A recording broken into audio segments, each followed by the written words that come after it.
तो आपको बता दें कि राजस्थान विधानसभा का बजट सत्र लगातार जारी है। प्रश्नकाल के साथ ही सदन की कार्यवाही शुरू हो चुकी है। आइए आपको भी सीधे लिए चलते हैं राजस्थान विधानसभा के बजट सत्र में। बैठने की पहले व्यवस्था नहीं, और आपने स्कूलों के नामांकन बढ़ा, बड़े खुश हो रहे हैं। नामांकन आपकी योग्यता के कारण नहीं बढ़ा, नामांकन कोरोना के कारण बढ़ा है। क्यों? पेरेंट्स के पास प्राइवेट स्कूल के पैसे नहीं थे, इसीलिए उन्होंने इसमें अपने बच्चों को एडमिशन कराया। लेकिन आज 21,500 स्कूलों में बैठने की व्यवस्था नहीं है माननीय शिक्षा मंत्री जी, और उसके लिए 92,000 अतिरिक्त कक्षा कक्ष चाहिए। और आपने बजट में घोषणा कितनी की है? 3,500 कमरे बनाएंगे। अरे 3,500 कमरों से और 92,000 का कहाँ गैप करोगे? कहाँ मेरा बच्चा बैठेगा? क्या स्कूल के बाद पेड़ के नीचे बैठाओगे या धर्मशाला में बैठाओगे? कहाँ बैठाओगे? इसका नहीं। फिर कहा हम बड़ी निःशुल्क शिक्षा दे रहे हैं। निःशुल्क शिक्षा काहे की दे रहे हो? अब विकास शुल्क के नाम पर 500 से 2,100 रुपए तक आप ले रहे हो। इस प्रकार की स्थिति है। और तो और माननीय सभापति महोदय, लैपटॉप, आप 3 वर्षों से बच्चों को लैपटॉप नहीं मिल रहे।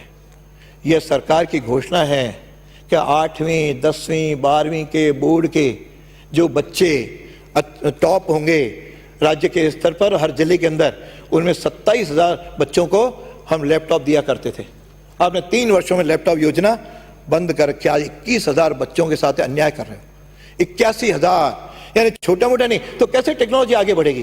कैसे बच्चों को आप आगे की शिक्षा दोगे, आधुनिक शिक्षा दोगे? उसके बारे में कहीं विचार नहीं।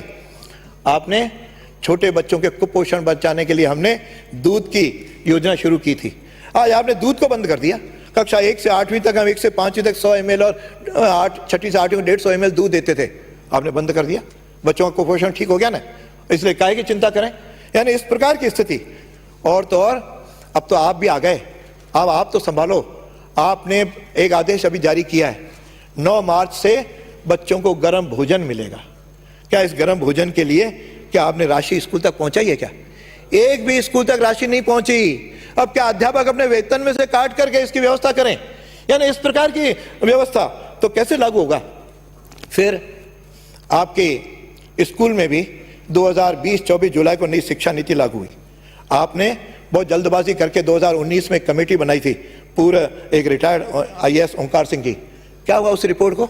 आज तक रिपोर्ट का पता नहीं, रिपोर्ट आई भी कि नहीं। और शिक्षा नीति जब लागू हुई 20 के अंदर, उसके अंदर पढ़ो तो सही, उसकी तैयारी तो करो।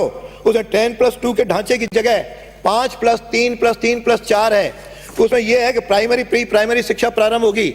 आपने कह दिया कि इस बार 1,000 अंग्रेजी स्कूलों के अंदर प्री प्राइमरी होगा। तो हिंदी मीडियम के स्कूलों ने क्या कसूर किया?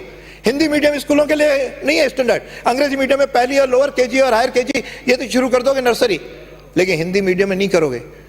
ये योजना हमने शुरू कर दी थी। हमने किए थे लगभग 18,000 आंगनवाड़ियों को हम अपने स्कूल के परिसर में लाए ताकि स्कूल शिक्षा के साथ वो जुड़ जाएं। उस योजना को आपने आगे नहीं बढ़ाया। और इस प्रकार की फिर नई शिक्षा नीति में 6ठी से व्यावसायिक शिक्षा शुरू करने की बात है। आपने व्यावसायिक शिक्षा में 1 पैसा रखा नहीं, कि योजना आपने बनाई नहीं। इस प्रकार की स्थिति। त्रिभाषा पॉलिसी, अंग्रेजी हिंदी के अलावा एक तीसरी भाषा भी पढ़ाई जाएगी, उसकी कोई तैयारी नहीं, उसकी कोई लोगों से पूछा नहीं कौन सी भाषा पढ़ोगे। यानी इस प्रकार की स्थिति आज जो बनी है, जिसका नई शिक्षा नीति, राष्ट्रीय शिक्षा नीति है, उसमें राजस्थान सबसे वो है पीछे रह रहा है। तो ऐसी स्थिति में मैं आपसे आग्रह करूंगा, अरे कम से कम देश में बाकी प्रांत तैयारी करें, आप भी तो करो, कुछ तो यहाँ लागू करना शुरू करो। वहाँ पे उच्च शिक्षा मंत्री ग्रेजुएशन 4 साल का होगा, आपने उस पर विचार नहीं किया। अनुसंधान ओरिएंटेशन शिक्षा नीति होगी, लेकिन उस पर कोई विचार नहीं। शिक्षा की तो खुलेआम धज्जियां उड़ रही हैं।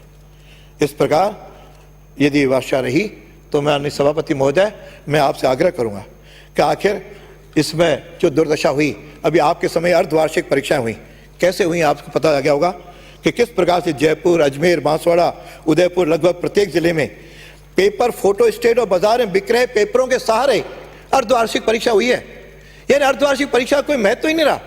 यानी इस प्रकार की स्थिति आपके रहते हुए फिर आपके पाठ्य पुस्तक मंडल ने 12वीं की भूगोल की प्रयोगात्मक जो है कार्य अभ्यास पुस्तिका वह नहीं छापी, जिसके कारण से 10 लाख भूगोल की फर्जी पुस्तकें मार्केट में बिकी हैं। कहीं ध्यान दिया गया क्या? कहीं आप तक बात आई होगी। और हमारी शिक्षा आप घोषणा करते हो खेल में शारीरिक शिक्षा से होना चाहिए। 45,000 शिक्षकों में स्कूलों में शारीरिक शिक्षक नहीं है। जिसके कारण से आज 65वीं जो जिला स्तरीय आपने राज्य स्तरीय और जिला स्तरीय प्रतियोगिताएं कराई, वो केवल खाना पूर्ति है। 45,000 स्कूलों की तो कोई टीम वहां पे गई नहीं है, इस प्रकार की स्थिति बनी।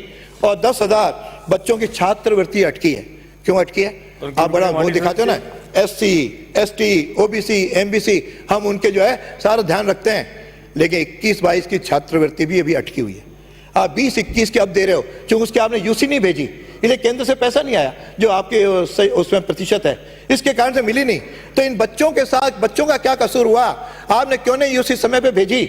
आपने क्यों नहीं इन बच्चों को समय पे, ये लगभग 200 करोड़ की है स्कॉलरशिप, उसके लिए आपने तोड़ रखा। और व्यवस्थाएं इतनी बिगड़ी हैं कि शिक्षा मंत्री को शिक्षा में, पूर्व शिक्षा मंत्री को शिक्षा की कोई रुचि नहीं थी, क्योंकि वह हमेशा रात दिन RSS, मोदी और भाजपा को केवल गालियां देनी है, महापुरुषों का अपमान करना है।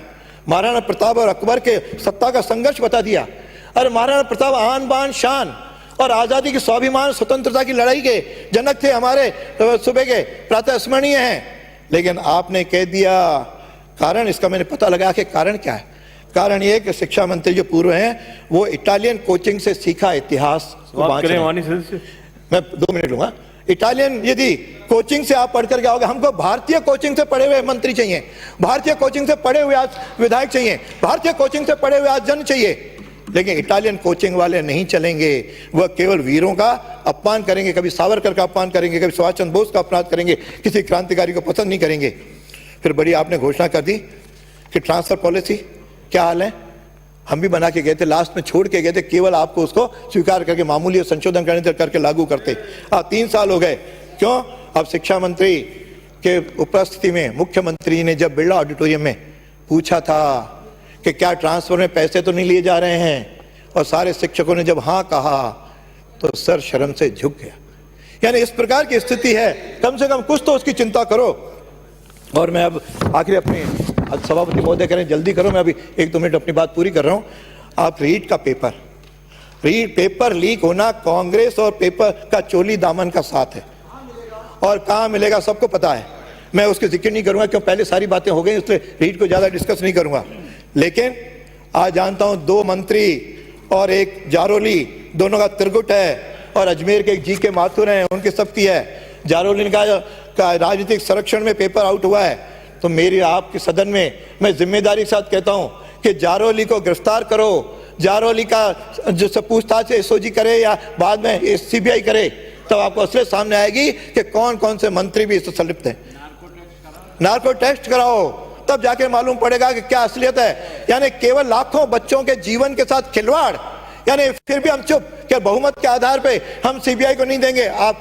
लेकिन ये याद रखो, जब हम सत्ता में आएंगे